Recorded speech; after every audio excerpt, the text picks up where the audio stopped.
I've met with a lot of people throughout the years, and some of them already have a financial advisor.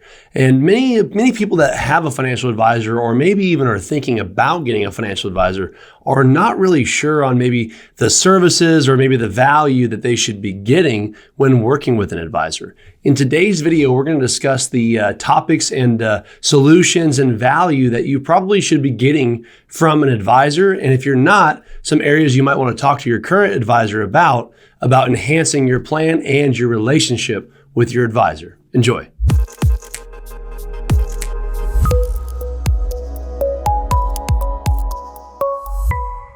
Welcome to the Financial Beat. Those of you that are stopping by for a second time or maybe many more times, I appreciate the support. And for those of you this is your first time, I'm Logan, the host here at the Financial Beat.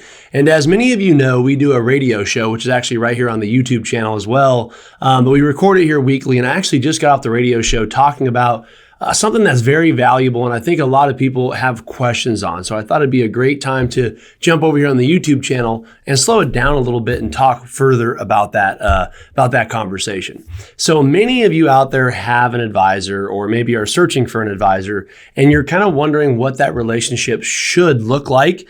And what value and talking points and things that you should be getting from that current advisor. So today I want to talk about, I believe all financial advisors, especially as you're approaching retirement, but really in any scenario, you should be talking about these 5 things we're going to talk about with your advisor. Now, again, most people that we work with are typically approaching retirement, so some of this might pertain more to that, but there's a lot of good nuggets in here depending on no matter what age you are. The first thing I wanted to talk about is your advisor should be reviewing your tax returns. Now, I do always give the disclosure, I am not a tax professional, and your advisor probably isn't either. However, the advisor is able to really learn a lot if they understand your tax situation.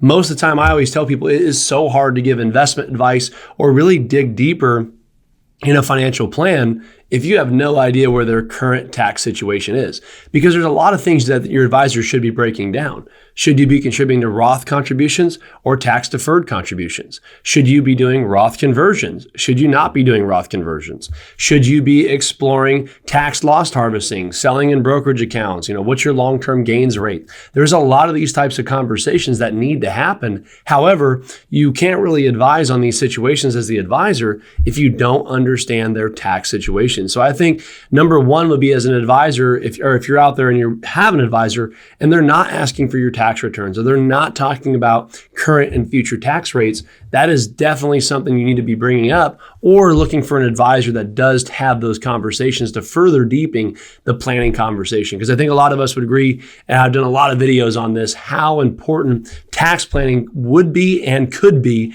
to your potential financial plan. So I would say that would be number one.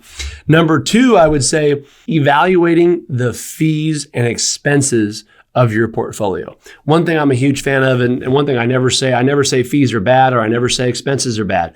Really, what am I getting for those fees or those expenses? And are those really enough to justify whatever it is I'm paying? Now, this might be talking about management fees, might be talking about advisory fees, but it also might be talking about fund expenses, annuity costs, insurance costs, a lot of those things that could be really broken down in a portfolio that can have an effect on the overall return net of fees on the portfolio.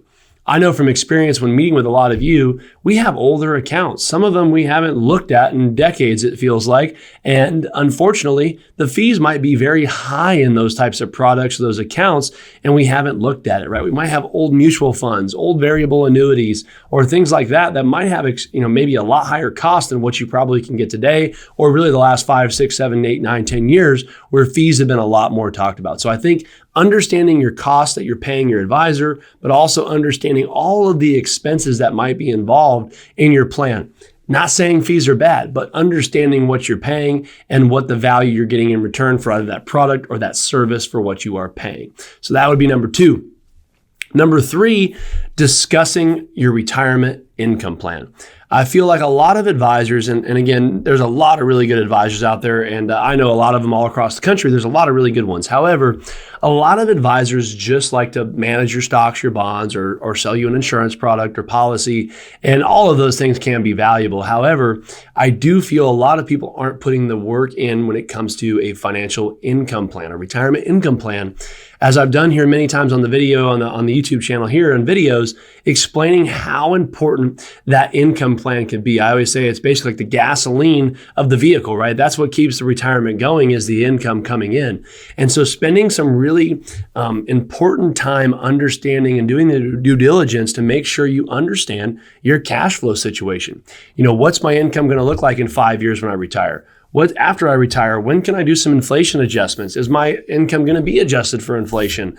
What type of income do I need? A lot of those types of planning questions really are important, especially those of you out there that are watching this that are 50, 55, maybe 65 years old. Understanding your future cash flow or current cash flow situation is one of the most crucial components to a retirement plan. Number 4, clarifying the target and the really the goals for each of your investments or investment monies. Now, what I mean by that is many of us have a brokerage account, or we have an IRA, or we have this. However, really understanding the impact of each of those investments, because as we've talked about again on other videos, understanding some things might be higher risk, some things might be better longer term, some things might be a lot better short term. So really hammering in what is the best goal for each of those monies. I talk to clients all the time where they'll come in, hey, Logan, if I had X amount of money, what would we do with it, right? Well, the first conversation needs to be, what is the goal for the money? Funny part is, of course, it's to grow, right? We all get that. However, are we using this for a house? Are we using this for kids' college coming up? Or is this going to be for legacy?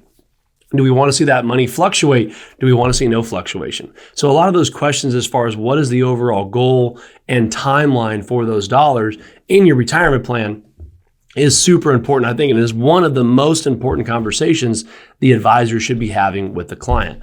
And then number 5, to wrap it up, understanding your family's goals and your family's plan as far as your legacy and estate plan. So many advisors, we call it our 5 pillars of retirement. I've talked about it on here a lot, talked about it on the radio show a lot, but understanding your estate plan for the client as well as their overall legacy goals is extremely important, right? Some clients want to spend a bunch of money in retirement, really enjoy their retirement years, and they're not as concerned if there's money left over, right? As long as they're taken care of, they're fine. I have some clients where they really don't want to spend much in retirement because they want to leave behind money to their kids. We could argue all day on which one's right, which one's wrong. I don't think any of them are right or wrong. I think it really just depends on your situation and what your overall goal is. So I feel hammering that out and really having a deep understanding for what the client, you are envisioning and what you're really looking for long-term out of your retirement nest egg and out of your overall net worth and your portfolio and all those things that are going to come into play. So hopefully you enjoyed that. Those are the 5 things that I believe every advisor should be having with their clients. And you as the consumer need to understand that there's a lot of advisors out there that really do hammer out those conversations to making sure they're able to understand you, which I believe understanding the client leads to a more enhanced plan because it's a little bit more understood and it allows it to be more customized to your situation. Hopefully you enjoyed the video. We'll see you back here next time with another one. If you haven't yet, head over there, check out some of the other videos, click like and subscribe, and we'll see you back here again next time. Thanks.